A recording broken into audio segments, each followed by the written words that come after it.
Welcome to episode 10 of Rabbit Hole Reviews. We're going to take a look at the Zastava M57 licensed copy of the Soviet TT-33 Tokarev service pistol. So Zastava is a company in Serbia that has been making firearms and cannons and all manner of small arms, heavy arms, you name it, going back to the 1850s. They're in a medium-sized town in what is now Serbia. It's Kragujevac, a town I'd like to visit one day, so hopefully I can put that on my calendar. Man, the M57. This is everything that the TT-33 should have been, in my opinion. So to start out with, what you're looking at, of course, it could just be the angle of this camera. But if you notice, the pistol grip is longer than a standard TT-33. And that's because down here, you have the ability to have 9 rounds of 7.62 Tokarev versus the TT-33's 8. So not only do you get an extra round of capacity, but if you notice, as my hand comes out of the right-hand side of this camera frame, I can actually get a full purchase on this pistol. So that to me is probably the biggest upgrade. There's some other improvements that the Yugoslavs, or I should say now the Serbians, have made. But for the context of this pistol, we're going to reference Yugoslavia because it was designed and put into production in 1957. And they had a long production run all the way up until the fall of Yugoslavia around 1992. So these guns were produced for decades. They were widely exported like a lot of Yugoslav small arms. This is just such a great gun. Aside from the longer pistol grip, which makes it actually practical to shoot, it has a larger magazine button, so it's not as small and you don't have to search for it. And it also has a captive recoil spring that the TT-33 lacks. Now, if you notice, on the M57, this is a surplus version, and in order to import it, normally the M57 does not have any real safety, no manual safety. What you had was a hammer half-cock option, and that was it. So in order to comply with the BATF regulations, the people that imported these, in this case PW Arms, they have to install some sort of safety. So on the M57s, you saw them in 2 varieties. You saw a trigger safety, like this one does not have, but it would look something like a Glock. It had a trigger safety mechanism where you depress the safety first and then you pulled all the way to the rear. Or you have the second option, which is a frame-mounted safety, like so, which allowed you to carry it in cock and lock. Now, this is, of course, an aftermarket, or not aftermarket, but this is a US add-on. It's not of the same quality of the regular M57. I'm sure that if the people at Zastava had made it this way, it would be better. It gets the job done. I mean, it's definitely audible and tactile. It's just not particularly nice. I mean, it's adequate. I'll give it that. As a side note, if you want to have a properly installed safety from Zastava, you can buy the M57a, which is a new production gun, cranking them out as we speak. Everything's identical except for the fact that if you look on the, right in this area here on the slide, you're going to have a decock lever like a Beretta or like a lot of other pistols. So that is actually a pistol I plan on picking up here shortly. I may do a second video and compare the two, have them do a neck and neck comparison. They're going to be very similar in build quality. These are just such nice guns. And the good thing about it is they don't cost a lot. I think this one was right around $200. Even now, I think I'm probably going to get the M57A for maybe under $300. So for what you're getting a 9+1 capacity pistol if you choose to carry +1 in this gun. Now, of course, as you can probably already see, it is single action, so that's what you're working with. Cock and lock, single action. Trigger pull's adequate, given that this is a surplus pistol. While I've got my hands on it, we'll take a look at the sights real quick. The sights are, there's nothing fancy about them. They are relatively high profile. So, they are raised up. And this gun is actually surprisingly accurate. I don't know why I'm saying surprisingly. I shouldn't be that surprised. Considering the round that it fires, which we'll take a look at in a second, the 7.62 by 25 Tokarev is a real screamer. I mean, it's the same cartridge that was used in, say, the PPS H41 submachine gun, the Papasha, and it's been used. The Yugoslavs had a submachine gun that they chambered this round in. So the 7.62 by 25 has definitely proven its worth. There are a lot of Germans today that are not alive because of the Papasha. Let's get into some specs real fast and get that out of the way. So the published numbers for the weight of the M57 is 30.1 ounces unloaded. It is 7.6 inches long, 4.6 inch barrel, has a height of 5.3 inches, and is the 7.62 by 25 Tokarev short recoil actuated lock breech single action. And the real thing that I like, aside from everything that Zastava makes and the M57, I also like the design. The real benefit of this pistol is the round that it chambers. Let me tell you what, the 7.62 by 25 is, I don't know if I'd want to call that a sleeper round, because these pistols are widely available in the US. So it's not that it's unheard of. It's just that you don't have a lot of pistols chambered in this caliber. And for reference, out of the left-hand side of the screen, here is a 7.62 Tokarev round. You notice that it's slightly bottlenecked. It's kind of reminiscent of something like a 357 SIG. Now you compare that to a 9mm right next to it. So it's considerably longer, and not only is it considerably longer, it packs way more punch than a 9mm. So that's the benefit. As a side note, they also have something called the M70 M70a, which is just like this gun, the newer versions, but in 9mm. So if you wanted to opt for a 9mm instead of 7.62 by 25, you can do that. They still sell those. Zastava is importing them as we speak. But you really, in my opinion, want to get the M57 in 7.62 by 25 Tokarev, because that is really what makes this gun in my mind. Let's look at some published numbers. I'm not going to pull dozens of 7.62 numbers, but I will pick one load, which is kind of appropriate. It's made by PPU, or Prvi Partizan, which is a Serbian country, so that kind of falls in line with the Serbian pistol. They have a loading. It's an 85 grain jacketed hollow point 7.62 by 25 Tokarev, brass cased, that they have a claimed muzzle energy of 529 foot-pounds and a muzzle velocity of 1,675 feet. So that actually dwarfs a 10mm in performance. Now, I'm no expert on ballistics. If anyone wants to tear me apart in the comments about, this load is incorrect, or haven't you looked at this load? Why aren't you talking about this? If I'm not talking about it, it's not because I didn't try to do some due diligence. It's probably just something that I wasn't aware of, and that's what the comment section's for. I'd like it when people correct me in the comments. If you correct me and it's verified that I am in the wrong, I will pin your comment and it'll be top shelf. I want this to be a channel where we can exchange ideas. So anything I put out, especially in terms of methodologies, is probably going to be my opinion and not fact. And even some of the stats that I put out, if I get something wrong, by all means correct me. But let's get back to that muzzle energy and muzzle velocity. 529 foot-pounds and 1,675 feet per second. An 85 grain jacketed hollow point bullet. That thing is screaming. It dwarfs 9mm. Let's not even talk about 9mm and 7.62 Tokarev in the same sentence. So you're going to get 9+1 capacity.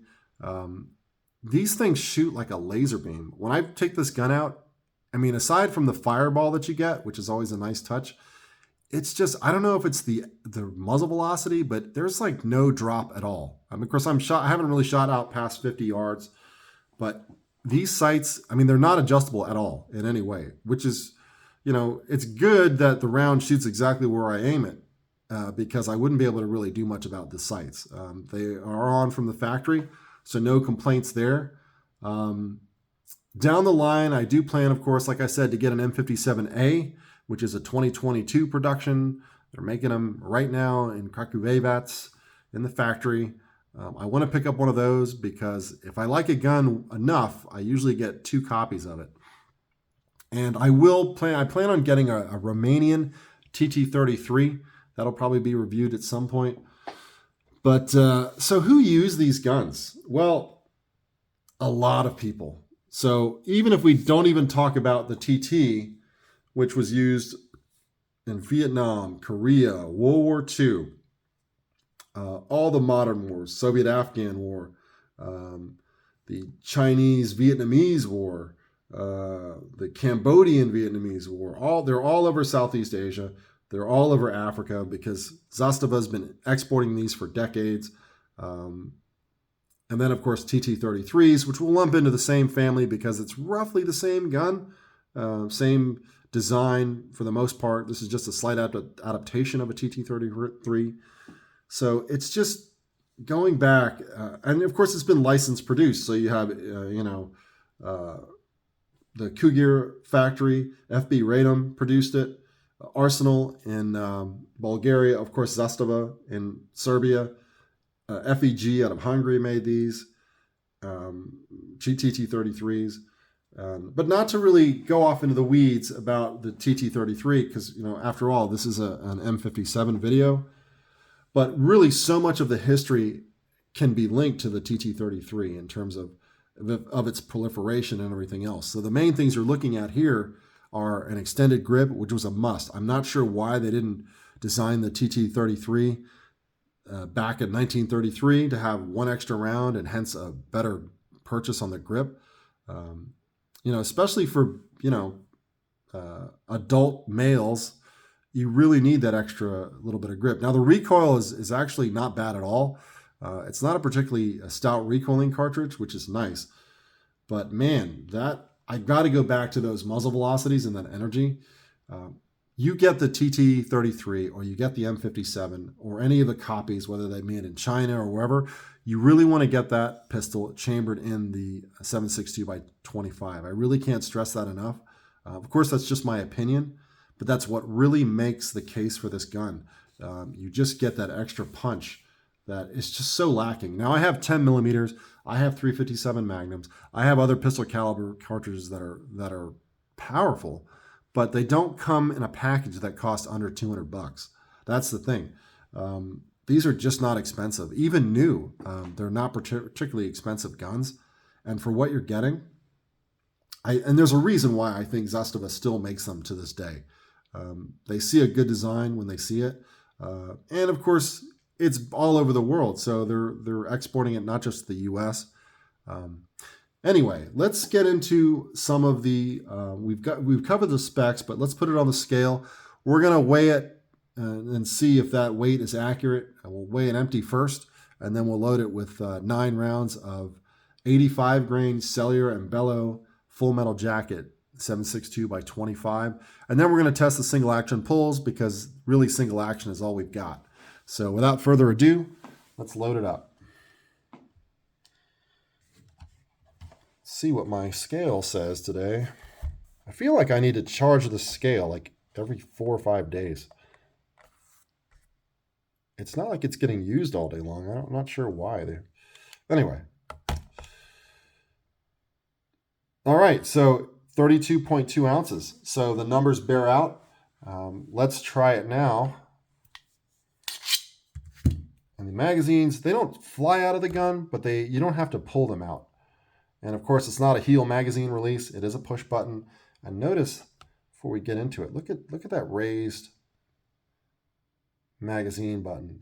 That's one of the design improvements that Zastava did over the TT-33.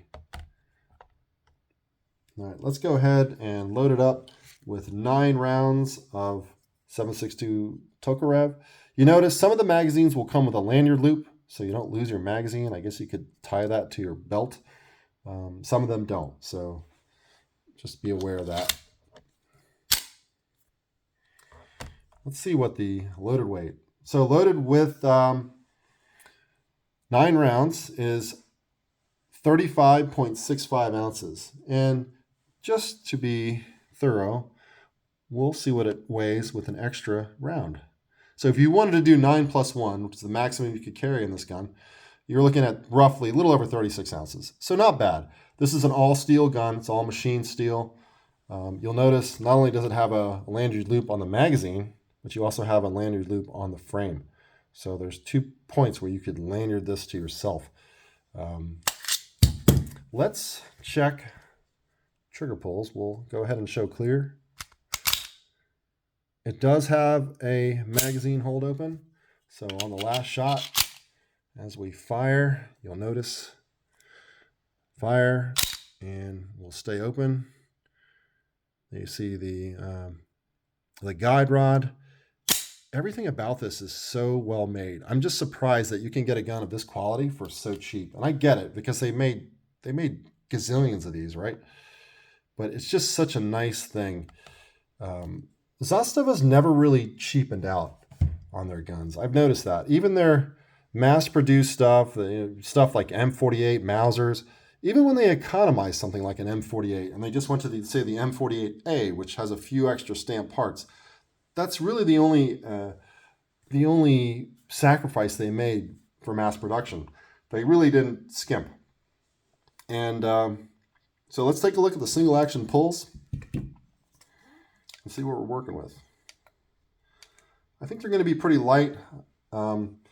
These triggers are not bad. I'm glad that this one, of course now both options are pretty crappy, but I'm glad that this one doesn't have the trigger safety that some of them were imported with, and this just deals with this questionable cock and lock that was added. Now this cock and lock is okay, but you can definitely tell that somebody in a workshop somewhere else other than Zastava put that on there.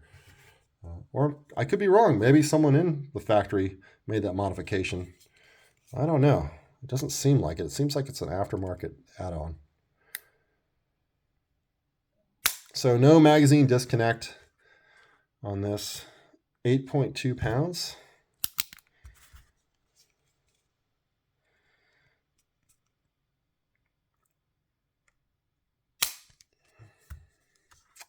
In the course of doing my research on this gun, I found out that the Chinese, 8.2 pounds, the Chinese make vaguely a SIG 226 copy, but they've chambered it in 7.62 by 25 Tokarev and 7 pounds. So not a particularly light single action pull, but you're not buying this gun for the trigger pulls. Could you do work on it? Yes, you could. Should you? I don't know. Probably not. I had no problems hitting my targets out to, I generally shoot at 21 feet just to test weapons. You can go out further. This round doesn't have a lot of drop at distance. It's screaming out of the muzzle. So by the time you get to 50 yards, it hasn't dropped a whole lot. Yes, it's a lightweight bullet, but man, to wrap this video up, would I carry this gun? Yes, you could carry it. 7.62 by 25 Tokarev is not a slouch when it comes to ballistics. So yes, you're going to have 9, maybe 10 rounds. So the capacity you're going to kind of lose out on. But, if you had a revolver, you'd have even less. And here, for the most part, you have magnum power without the, slow reload. As a collectible, that's a tough call. Now, they still make the Model 57A, so now you're competing with current production. So I think if you could find an unmolested, original Yugoslav-made one, which is going to be hard to find, you could probably get a one with a trigger safety and then switch the trigger back out or have a gunsmith do it. You could do it yourself, but there's nothing against regulations where you can't just put the old Zastava trigger back in, and then of course you don't have a safety anymore except the half cock. But you could do that. I'm not going to give you any recommendations to make it more period correct and make it probably more collectible. But honestly, I don't think you buy this for collectability either. I didn't. These are very inexpensive guns, and even the new one that I plan on procuring, I just like the gun that much. And not only do I like the gun and the quality that Zastava still makes them as, I like the caliber. So I'm really buying this pistol because of the caliber. I wouldn't buy the M70A simply because it doesn't really scratch an itch for me. It's just another 9mm. Of course, as a bedside gun, I mean, shooting 7.62 by 25 indoors, I mean, that's going to cause some issues. Now, shooting any handgun indoors is probably going to cause issues, but the muzzle crack on this, it's a bit much. And of course, you know, obviously I'm going to harken back to no accessory rail. I wouldn't have this as a bedside gun. You know, if you had a shotgun that would cost roughly the same amount, I would probably opt for a 12 gauge shotgun as a bedside gun over this. But yeah, I mean, other than that, I really can't complain about its overall design philosophy and the build quality. And again, to hit it one more time, since we're out of time here, we're over 20 minutes. You buy a TT-33 or an M70, or I'm sorry, an M57 or an M57a Zastava gun, simply because you want that 7.62 by 25 Tokarev. That round is amazing. It's not always available. You're not going to find that at your local gun shops generally, but it's still being loaded by a variety of manufacturers, so it's not going away anytime soon. But in summary, 2 thumbs up for me.